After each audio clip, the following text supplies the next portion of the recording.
বাবু, এখানে একা একা বসে কি করছো? সন্ধ্যা হয়ে এলো, বাড়ি যাবে না? তোমার নাম কি? আমার নাম রুবেল। আমার কোনো বাড়ি নেই।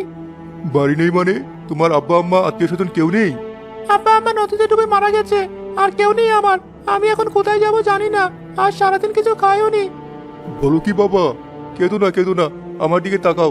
আজ থেকে তোমাকে আর নদীর ধারে একা থাকতে হবে না। আমার একটা বাড়ি আছে, সেখানে আমার স্ত্রী আর তোমার বয়সে একটা ছেলে আছে। তুমি হবে আমার আরেক ছেলে। আমাদের সাথে থাকবে, খাবে, পড়াশোনা করবে। যাবে আমার সাথে? সত্যি বলছেন? আপনি আমাকে আপনার বাড়িতে নিয়ে যাবেন? সবাই তো আমাকে তাড়িয়ে দেয়। সবাই তাড়িয়ে দিলেও আমিও দেবো না। মানুষের বিপদে তো মানুষই পাশে দাঁড়ায়। উঠো বাবা, আমার হাত ধরো। আজ থেকে তোমার সব দায়িত্ব আমার। চলো, তোমাকে একটা নতুন জীবন দেব। আপনি অনেক ভালো মানুষ চাচা। আমাকে চাচা না, আব্বা বলে ডাকবে। চলো বাড়ি যাই, তোমার নতুন মা আর ভাই তোমার জন্য অপেক্ষা করছে।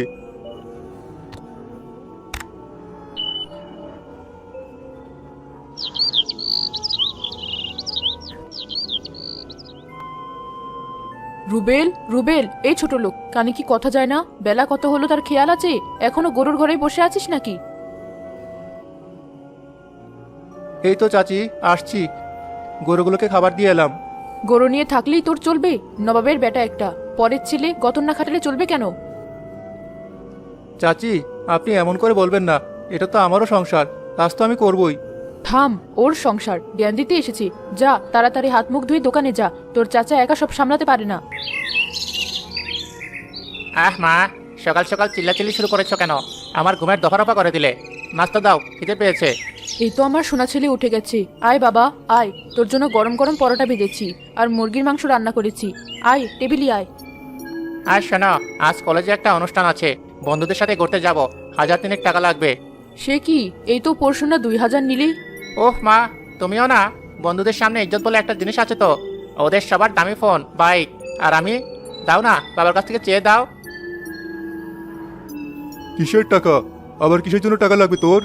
বাবা, কলেজে অনুষ্ঠান আছে, বন্ধুদের সাথে যাব, কিছু টাকা দরকার। তোর তো প্রতিদিনই অনুষ্ঠান থাকে, পড়াশোনার নামগন্ধ নেই, শুধু টাকা উড়ানো। রুবেলের দিকে তাকিয়ে শেখ কিছু, তোরই বয়সী, কিন্তু কেমন দায়িত্বশীল। একা দোকান সামলায়, আবার বাড়ির সব কাজেও নজর রাখে। গতকালও আড়ত থেকে সব মাল ও একাই বুঝে এনেছে। আবার আবার ওই পথের ফকিরের সাথে আমার তুলনা? তুমি ওকে মাথায় তুলে নাচো, কিন্তু আমার সাথে ওর তুলনা করবে না।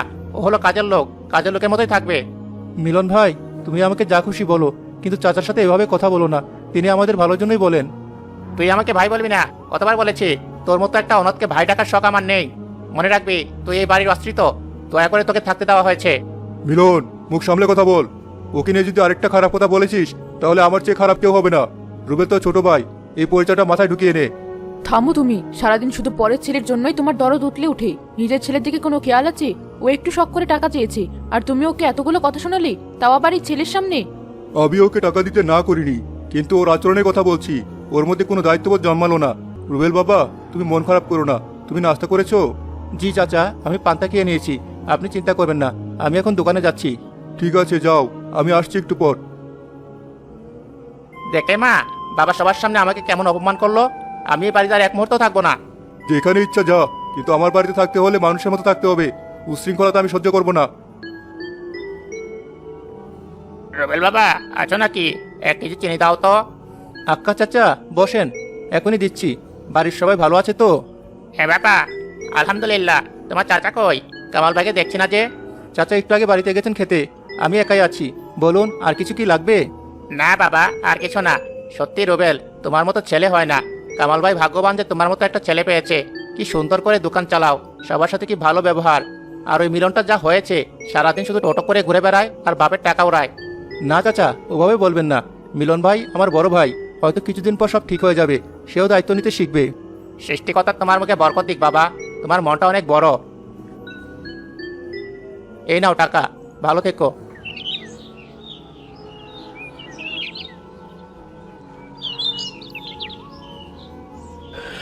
কিরে মিলন, মুখটা এমন পেঁচার মতো করে রেখেছিস কেন? আঙ্কেল আবার ঝাড়ি দিয়েছে নাকি? আর বলিস না, বাড়িতে এক মুহূর্ত শান্তি নেই। বাবা সারাক্ষণ ওই রুবেল রুবেল করে। ওনাকে সোনা দিয়ে বানানো, আর আমি হলাম আস্ত একটা গাধা। কিনু, আজ আবার কি হয়েছে? আর কি হবে, সামান্য কয়েকটা টাকা চেয়েছিলাম, তাতেই তুলকালাম কাণ্ড বাড়িয়ে দিল। সবার সামনে এমনভাবে অপমান করলো যেন আমি ওনার ছেলে না, শত্রু। সব ভালোবাসা ওই কুড়িয়ে আনা ছেলেটার জন্য। দোস্ত, রাগ করিস না, আমার একটা আইডিয়া আছে। কি আইডিয়া? তুই আঙ্কেলের কাছে তোর সম্পত্তির ভাগ চেয়ে নে। বলবি শহরে গিয়ে ব্যবসা করবি, নিজের পায়ে দাঁড়াতে চাস। তোর ভাগের জমি জমা দোকানের অংশ তোকে বুঝিয়ে দিতে বল। এটা কি ঠিক হবে? বাবা বেঁচে থাকতে সম্পত্তির ভাগ? এটা ঠিক হবি না, এটা তো তোর অধিকার। তুই উনার একমাত্র রক্তের ছেলে, আর কতদিন ওই বাইরের ছেলের ছায়ায় থাকবি? নিজের একটা পরিচয় তৈরি কর। টাকা হাতে পেলে দেখবি তোর বাবাও তোকে গুরুত্ব দেবে। কথাটা কিন্তু খারাপ বলিসনি। ওই রুবেলটা দিন দিন যেভাবে বাবার চোখের মনি হয়ে উঠছে, তাতে শেষ পর্যন্ত আমার কপালে কিছু জুটবে কিনা সন্দেহ। আমাকে আমার অধিকার আদায় করতেই হবে।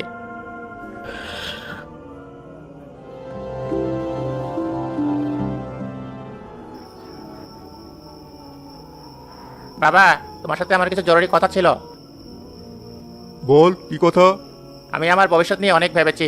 আমি আর এভাবে বেকার ঘুরে বেড়াতে চাই না। আরে, এতে খুব ভালো কথা। আমিও তো সেটাই চাই। কাল থেকে আমার সাথে দোকানে বস, আমি তোকে সব কাজ বুঝিয়ে দেব। আমার বয়স হচ্ছে, এখন তোকে সব সামলাতে হবে। না, আমি তোমার ওই পুরনো মুদির দোকানে সারা জীবন কাটাতে পারবো না। আমার স্বপ্ন অনেক বড়।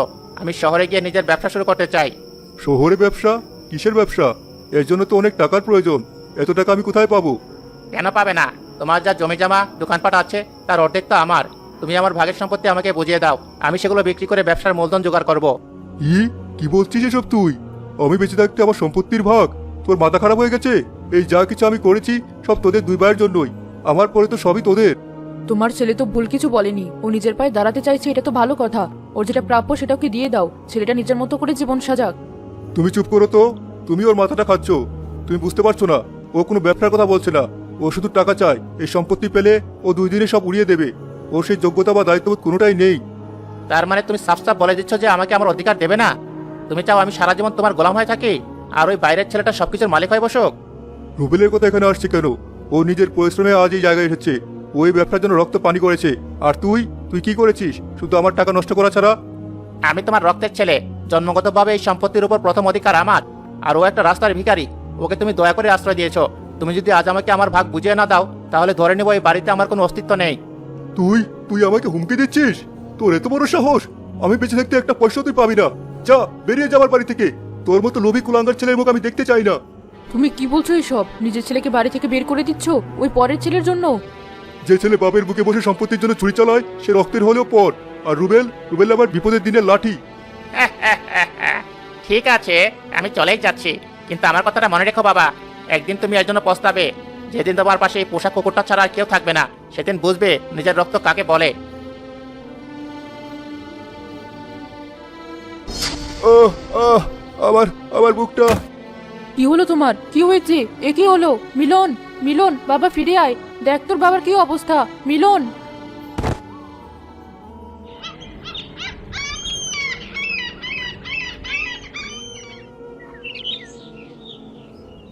দেখুন, ওনার একটা ম্যাসিভ হার্ট অ্যাটাক হয়ে গেছে।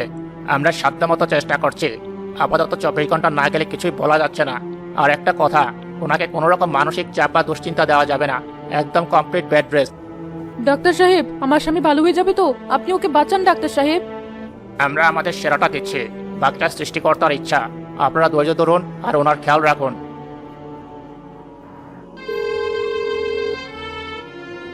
হ্যালো মিলন, বাবা তুই কোথায়? কেন, কি হয়েছে? বাবা সর্বনাশ হয়ে গেছে, তোর বাবা হাসপাতালে হার্ট অ্যাটাক করেছে, অবস্থা খুব খারাপ, তুই তাড়াতাড়ি চলে আয় বাবা। Heart attack? ওসব কিছু না, ওগুলো সব নাটক। আমাকে আমার ভাগ না দেওয়ার জন্য বাবা এসব ভান করছে। না বাবা, এটা নাটক না, ডাক্তার বলেছে অবস্থা খুব খারাপ, তুই একবার আয়, তোর বাবাকে একবার দেখে যা। আমি যাব, তবে এক শর্তে। যদি বাবা সম্পত্তির কাগজে সই করে তাহলে আমি যাব, না হলে আমি আর ওই বাড়ির চৌকাঠে পাড়া দিব না। মিলন ফোন কেটে দেয়। পারভিন কোনো উপায় না পেয়ে রুবেলের নম্বরে ফোন দেয়। হ্যালো রুবেল বাবা। চাচি, আপনি কাঁদছেন কেন? কি হয়েছে? চাচা ভালো আছে তো? না বাবা, তোর চাচা হাসপাতালে, অবস্থা ভালো না, মিলনও আমাদের ফেলে চলে গেছে।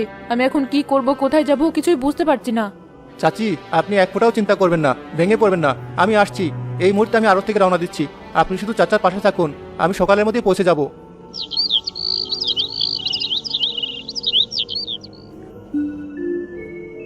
চাচা, এখন একটু ভালো লাগছে? ডাক্তার সাহেব যে স্যুপটা খেতে বলেছেন সেটা বানিয়েছি, একটু খাবেন? তুই এসেছিস বাবা। আমি তোকে খবর দিতে মানা করেছিলাম, তুই শহরে এত বড় একটা কাজ ফেলে চলে এলি। চাচা, কাজের চেয়ে আপনি আমার কাছে অনেক বড়। আপনার কিছু হয়ে গেলে আমি এই জীবন দিয়ে কি করব? আপনি তো আমাকে নতুন জীবন দিয়েছেন। মিলন, ও কি একবারও ফোন করেছিল বা দেখতে এসেছিল? চাচা, আপনি এখন এসব নিয়ে ভাববেন না তো। আগে সম্পূর্ণ সুস্থ হয়ে উঠুন। ভাইয়া হয়তো রাগের মাথায় এমন করছে, রাগ কমলে ঠিকই ফিরে আসবে। না, ও আর ফিরবে না। ওর চোখে আমি শুধু লোভ দেখেছি, ভালোবাসা নয়। কে আমার আসল ছেলে তা আমি চিনে গেছি। বাবা রুবেল, আমাকে তুই ক্ষমা করে দিস। আমি সারা জীবন তোকে ভুল বুঝেছি, তোকে পর ভেবে দূরে সরিয়ে দিয়েছি। আর আমার নিজের পেটের ছেলে, যার জন্য আমি তোর সাথে এত খারাপ ব্যবহার করেছি, সেই আজ আমাদের এই বিপদের দিনে মুখ ফিরিয়ে নিল। ছি ছি চাচি, এ আপনি কি বলছেন? আপনারা আমার গুরুজন, আমার মা বাবা। সন্তানের উপর আপনাদের সব অধিকার আছে। আপনারা আমাকে ক্ষমা করবেন। আমি হয়তো আপনাদের ছেলের মতো হতে পারিনি। তুই আমাদের ছেলের চেয়েও বেশি বাবা। তুই আমাদের বেঁচে থাকার অবলম্বন। শোন, আমি একটা সিদ্ধান্ত নিয়েছি। আমি উকিলকে খবর পাঠিয়েছি, সে কাল সকালে আসবে। কেন চাচা, উকিল কেন? আমি আমার সমস্ত সম্পত্তি, এই বাড়ি, দোকান, জমিজমা সবকিছু তোর নামে লিখে দেব। না চাচা, এই আপনি করতে পারেন না। আমি এই সম্পত্তির জন্য আপনার সেবা করছি না। আমার কিছু চাই না। আপনি শুধু সুস্থ হয়ে আমাদের মাথার উপর ছায়া হয়ে থাকুন, এটাই আমার সবচেয়ে বড় সম্পত্তি। আমি জানি বাবা, আমি জানি তুই কতটা নিঃস্বার্থ, কিন্তু এটাই আমার চূড়ান্ত সিদ্ধান্ত। যে এই সম্পত্তির যোগ্য, যে দেখাশোনা করতে পারবে, তারই এটা পাওয়া উচিত। আমার অবাধ্য ছেলের হাতে আমি আমার সারা জীবনের অর্জন তুলে দিয়ে নষ্ট করে দিতে পারি না। তুমিও আমার এই সিদ্ধান্ত অমত করবে না আশা করি। না, আমি কোনো অমত করব না। তুমি যা করবে ঠিকই করবে। রুবেলই সব কিছুর যোগ্য।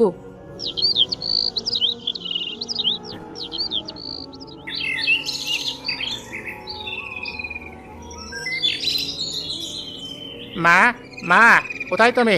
দরজা খোলো। কে? মিলন, তুই আবার ফিরে এসেছিস? কোন মুখে এলি তুই এখানে? মা, আমি সব শুনেছি। বাবা নাকি তার সব সম্পত্তি ওই রুবেলের নামে লিখে দিয়েছে। এটা কি সত্যি? হ্যাঁ, 100 বার সত্যি। তোর বাবা একদম সঠিক কাজ করেছে। যে যোগ্য সেই পেয়েছে। কি? এটা হতে পারে না। আমি ওনার একমাত্র ছেলে। আমার অধিকার আমি ছাড়বো না। বাবা কোথায়? আমি বাবার সাথে কথা বলবো। বাবা নিশ্চয়ই ওই চালাক শয়তানটার কথায় ভুলে এই কাজ করেছে। ওই ঘরের দিকে এক পাও এগোবি না। তোর জন্য মানুষটা মরতে বসেছিল। তোর মতো কুলাঙ্গারের ছায়াও আমি আমার স্বামীর ওপর পড়তে দেব না। মা, তুমি তুমি আমার সাথে এমনভাবে কথা বলছো? আমি তোমার ছেলে। তুমি আমার পক্ষ না নিয়ে ওই রাস্তার ছেলের পক্ষ নিচ্ছ? ভাই, ভেতরে এসো। চাচা এখন আগের চেয়ে অনেক সুস্থ। তুমি এসেছো দেখে উনি খুশি হবেন। চেপ কর মুনাফিক। তুই আমার বাবাকে ভুল বুঝিয়ে ফুসলিয়ে সব হাতিয়ে নিয়েছিস। তুই একটা প্রতারক, সম্পত্তির লোভী। আমি তোকে খুন করে ফেলবো। ওকে কিছু বলার আগে নিজের দিকে তাকা মিলন। তোর লজ্জা হওয়া উচিত। ও তোকে এখনো ভাই বলে ডাকছে, আর তুই ওকে খুন করার হুমকি দিচ্ছিস? যে ছেলে তার অসুস্থ বাবাকে টাকার জন্য ফেলে রেখে যেতে পারে, তার মুখে এসব কথা মানায় না।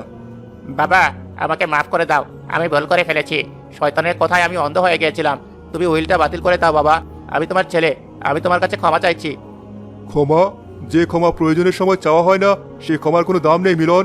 আমি আমার সিদ্ধান্ত নিয়েছি, এবং এটা আর বদলাবে না। রুবেলই আমার ছেলে, আমার সবকিছুর উত্তরাধিকারী। মা, তুমি অন্তত কিছু বলো। তুমি তো আমার মা। আমি একটা সত্যি কথা বুঝেছি মিলন। শুধু রক্তের হলেই ছেলে হওয়া যায় না। রুবেল আমার রক্তের না হয়েও আজ আমার ছেলে। আর তুই আমার গর্বের। এটাই সবচেয়ে বড় লজ্জার। আজ থেকে তোর সাথে আমার সব সম্পর্ক শেষ। মা, আমাকে মা বলে ডাকবি না। এই মুহূর্তে আমার বাড়ি থেকে বেরিয়ে যা। আর কোনোদিন যেন তোর মুখ না দেখি। যা। মিলন অপমানিত হয়ে মাথা নিচু করে টলতে টলতে বাড়ি থেকে বেরিয়ে যায়। দেখলে তো রক্তের সম্পর্ক কেমন বেইমানি করলো। বাবা, আজ আমি বুঝেছি রক্তের নয়, ভালোবাসার সম্পর্কই আসল। তুই আমাদের সত্যিকারের ছেলে। আমি সারা জীবন আপনাদের পাশে থাকবো, আপনাদের সেবা করব। আমাদের এই পরিবারকে আর কেউ ভাঙতে পারবে না।